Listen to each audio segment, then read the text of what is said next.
안녕하세요. 그림책과 함께하는 다문화 감수성 교육 진행할 강사 권미영입니다. 오늘 제가 그림책 한 4가지 정도를 소개하면서 같이 다문화 감수성 교육을 어떻게 가정에서 할 수 있는지를 이야기하려고 합니다. 현재 우리 사회에서는 다문화라는 말이 낯설지 않을 만큼 이주해 오는 이주민들이 굉장히 많이 늘어나고 있는데요. 결혼, 또 유학, 취업, 방문, 종교, 여행, 분쟁, 망명, 다양한 이유로 지금 국경을 넘어서는 사람들이 많이 늘어나고 있습니다.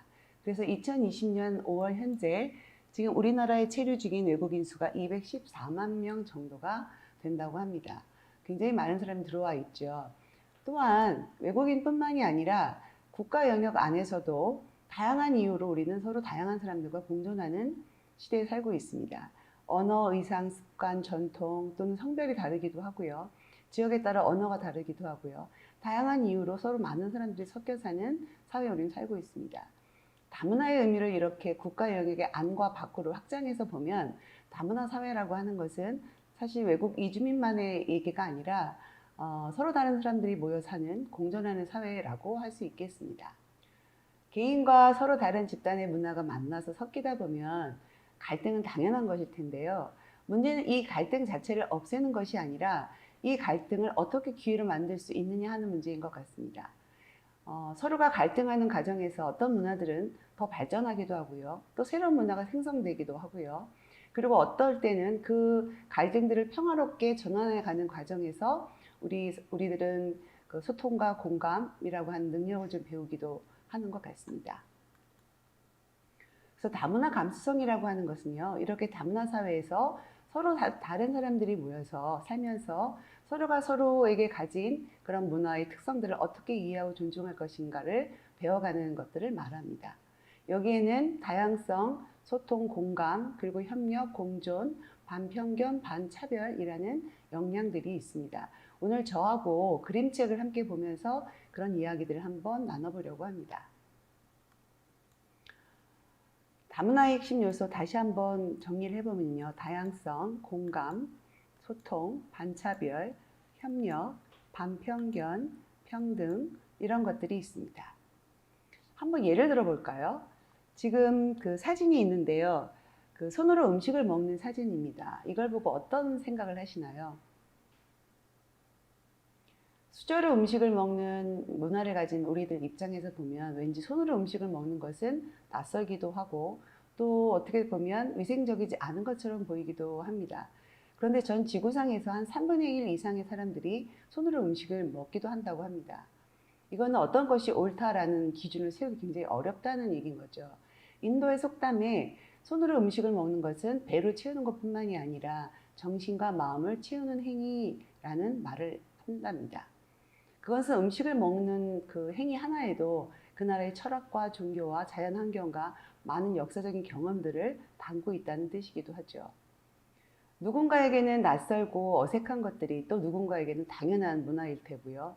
반대로 내가 당연하게 생각하는 것이 또 누군가에게는 어색하기도 하고 낯선 문화가 된다고 생각이 듭니다.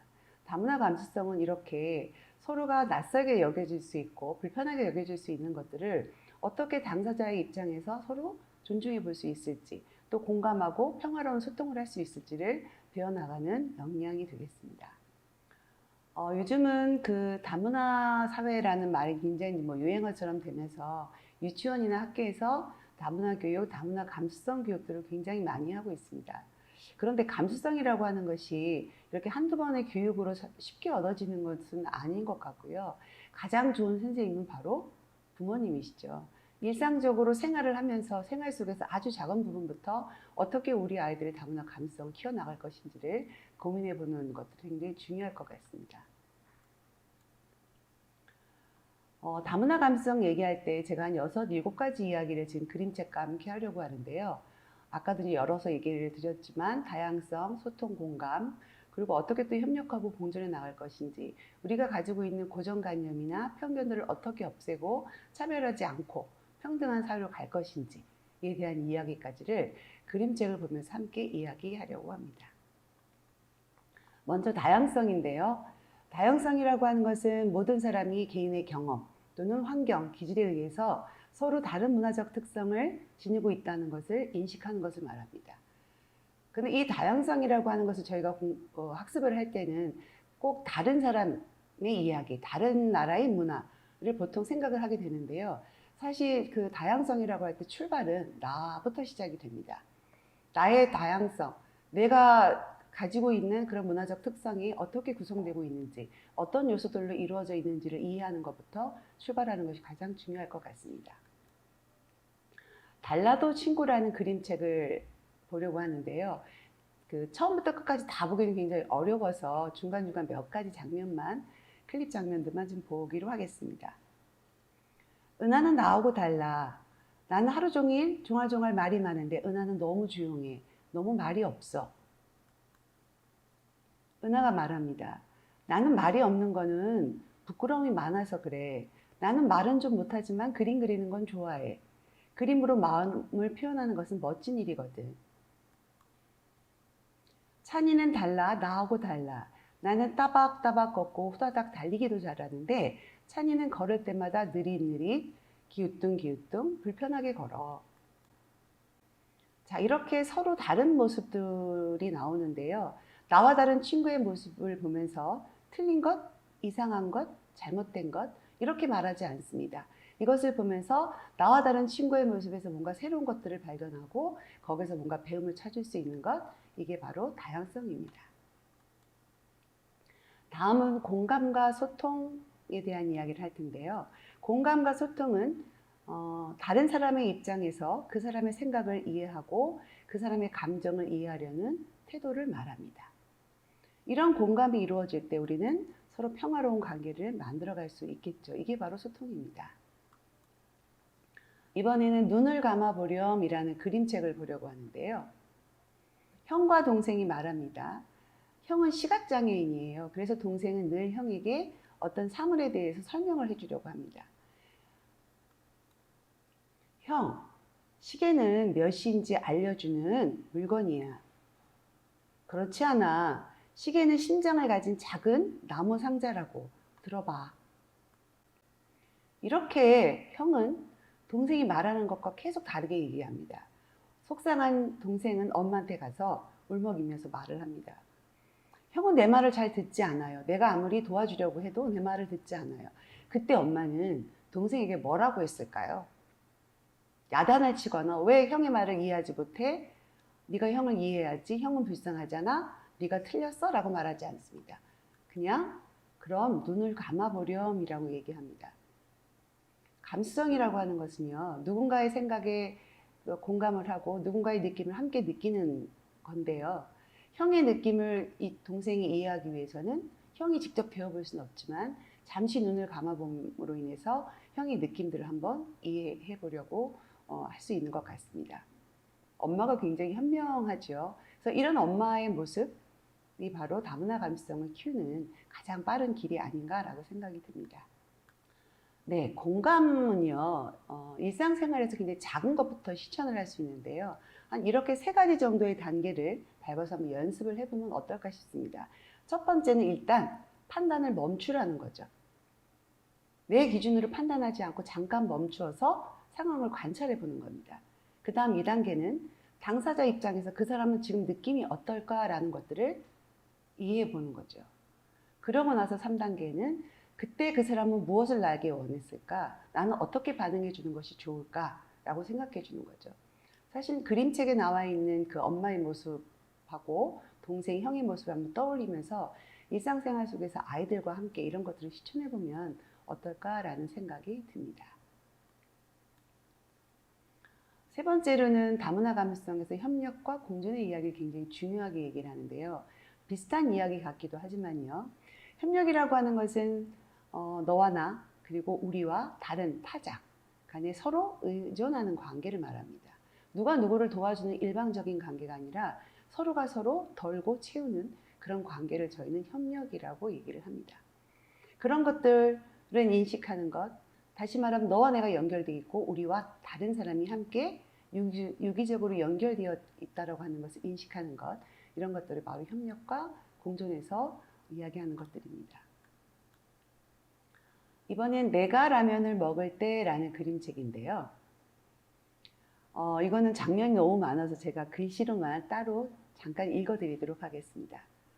내가 라면을 먹을 때 옆에서 방울이는 하품을 한다.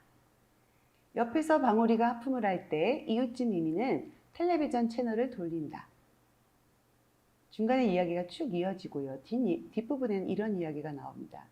그 이웃나라의 이웃나라 남자아이가 소를 모을 때 그 맞은편 나라 여자아이는 빵을 판다. 그 맞은편 나라 여자아이가 빵을 팔 때 그 맞은편 나라의 산 너머 남자아이는 쓰러져 있다. 그리고 맨 마지막엔 바람이 분다라는 이야기로 끝이 나는데요.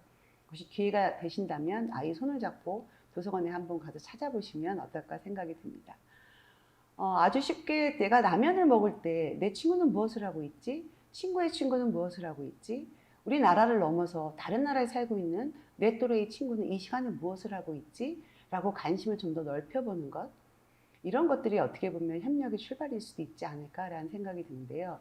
어떻게 보면 내 아이의 삶과 굉장히 거리가 있는 상관없는 이야기처럼 들리기도 합니다. 몇 년 전에 굉장히 그 화제가 됐던 사진이기도 하고요.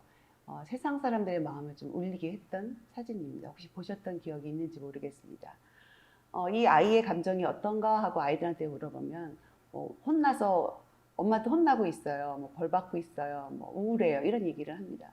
우리가 이 아이의 그 감정을 좀 더 이해하려면 우리가 뭘 어떻게 하면 좋을까요? 이 사진을 찍었던 기자 나을이라는 사람이 있습니다. 그 사람이 쓴 글인데요. 나는 망원 렌즈를 쓰고 있었는데 아디, 이 아이 4살짜리 꼬마 아이 이름이 아디입니다. 아디는 그걸 무기라고 생각했다. 카메라를 들고 나서 그때서야 아이가 겁에 질려 있다는 것을 깨달았다. 입술을 깨물며 손을 들었기 때문이다. 아이들은 보통 이렇게 사진을 찍을 때 도망을 가거나 얼굴을 숨기거나 혹은 카메라를 향해 웃음을 짓는다 라는 얘기를 썼어요. 이 아이는 사진기자가 들고 있던 이 카메라를 총인 줄 알았던 거죠. 시리아 난민촌에 살고 있는 아디인데요. 시리아는 다 아시다시피 굉장히 많은 내전을 겪고 있는 나라고 많은 난민들이 난민촌에서 살고 있습니다. 이 아이의 삶을 우리가 좀 더 관심을 갖는다면 이 지구촌이 좀 더 평화로운 세상이 되지 않을까라는 생각이 좀 들었고요. 지구촌이 평화롭다는 것은 우리 사회가 좀 더 안전하다는 뜻이 되고요. 우리 사회가 안전하다는 것은 우리가 좀 더 평화롭게 공존할 수 있다는 의미인 것 같습니다. 그 다음은 반편견, 반차별. 차별과 편견이 없는 것을 말을 합니다. 사람마다 종교나 나이나 또는 직업, 또 취향, 취미, 성별 그런 것들에 따라서 많은 차이가 발생을 하죠. 어떤 건 하나가 옳다라고 할 수는 없습니다. 그런데 그런 차이를 이유로 뭔가 편견을 갖거나 또는 차별을 하는 것, 이런 것들을 편견과 차별이라고 할 텐데요. 이런 것들이 없는 사회를 지향하는 것, 이게 바로 다문화 감수성입니다. 여기서 중요한 것은 사실 평등한 관계이겠죠. 힘이 더 센 것과 약한 것들 간의 어떤 수직적인 관계가 아니라 서로 좀 더 덜고 채우는 수평한 관계들을 지향하는 것을 말합니다. 국가인권위원회에서 나온 이야기인데요. 차별이란 권리나 기회가 모든 집단에 공평하게 허용되지 않고 특정한 집단에게는 허용되는 반면에 특정한 개인이나 집단에게 허용되지 않는 행위이다. 인간 사회에서는 인종, 민족, 종교, 계급, 성, 지역, 언어, 학력, 연령 등을 이유로 다양한 집단에 대한 차별이 존재한다. 다문화 사회에서는 바로 이런 사회적 차별에 따른 피해를 경험하는 경우가 아주 많은데 이런 것들을 없애나가는 것들이 바로 다문화 감수성이고 또 다문화 교육이고 문화다양성 교육이기도 합니다. 이건 이제 웹툰의 한 장면, 2장면을 제가 보여줄 텐데요. 환경미화원이 이제 청소를 하고 있을 때 아빠와 아이가 얘기합니다. 넌 공부 열심히 해서 저런 사람 되면 안 된다. 네. 그 이야기를 들은 당사자는 어떤 생각을 할까요? 저런 사람, 이란 말을 들었을 때. 또 어떤 부모는 이렇게 얘기합니다. 넌 공부 열심히 해서 저런 사람도 잘 살게 도와주렴. 어떠세요? 굉장히 좋은 말 같기도 하죠. 그런데 혹시 이 말에 약간 숨겨져 있는 어떤 편견이 느껴지시나요? 저런 사람도 잘 살게 도와주렴. 공존과 협력이라고 하는 것은요, 물론 때로는 아주 어려운 사람들에게 내가 갖고 있는 것을 나눠주는 도움도 있겠지만 서로가 서로 의지하는 거라고 아까 말씀을 드렸어요. 그러니까 상호 의존하는 관계가 바로 공존인 것이죠. 그래서 저런 사람도 잘 살게 도와주렴 이라고 하는 것도 약간 편견이 섞여 있는 말이라는 거죠. 그래서 중요한 것은 다문화 감수성은 그런 다양한 차이에 대해서 편견을 갖거나 그 차이를 이유로 차별하지 않는 것들을 말을 합니다. 마지막으로 지금 제가 다문화 감수성에 대한 그 다양한 주제를 좀 얘기를 했었는데요. 다양성, 그 다음에 공감, 소통, 협력, 공존, 그리고 편견과 차별이 없는 사회에 대한 이야기를 했습니다. 결국 이것들이 지향하는 것은 평화일 것입니다. 평화에 대해서 쓴 책이 하나 있어서 마지막으로 소개 하나 하려고 합니다. 평화란 어떤 걸까? 라는 책인데요. 평화란 폭탄 따위는 떨어뜨리지 않는 것, 배고프면 밥을 먹을 수 있고, 친구들과 공부도 할 수 있고, 좋아하는 노래를 마음껏 부를 수 있는 것, 싫은 건 싫다고 당당하게 말할 수 있는 것, 그리고 잘못하면 사과하는 것, 내가 태어나길 잘했다고 생각하는 것, 네가 태어나길 잘했다고 생각하는 것, 너와 너가 함께 친구가 될 수 있다는 것. 이게 바로 평화인데요. 우리가 평화라고 얘기하면 전쟁이 없는 것이라고 생각할 때가 많습니다. 근데 평화라고 하는 것은 바로 우리가 아까 얘기했던 그런 다문화 감수성에서 얘기했던 많은 것들이 일상생활 속에서 평화롭게 있는 것들. 그리고 우리가 꼭 배워서가 아니라 자연스럽게 몸에서 배워서 일상적으로 실천할 수 있는 것들. 이런 것들이 이루어질 때 바로 평화로운 세상이라고 얘기를 하죠. 아주 작은 것부터 자유롭게 할 수 있는 세상을 말합니다. 집에서 그 아이와 함께 책을 읽으시면서 일방적으로 지시하고 가르치는 것보다는 아이의 의견을 좀 귀담아 들어주시고 그리고 필요한 것들을 같이 질문하고 대화를 나누는 시간들을 많이 가지셔서 우리 아이의 다문화 감수성을 높일 수 있는 시간들이 되셨으면 좋겠습니다. 감사합니다.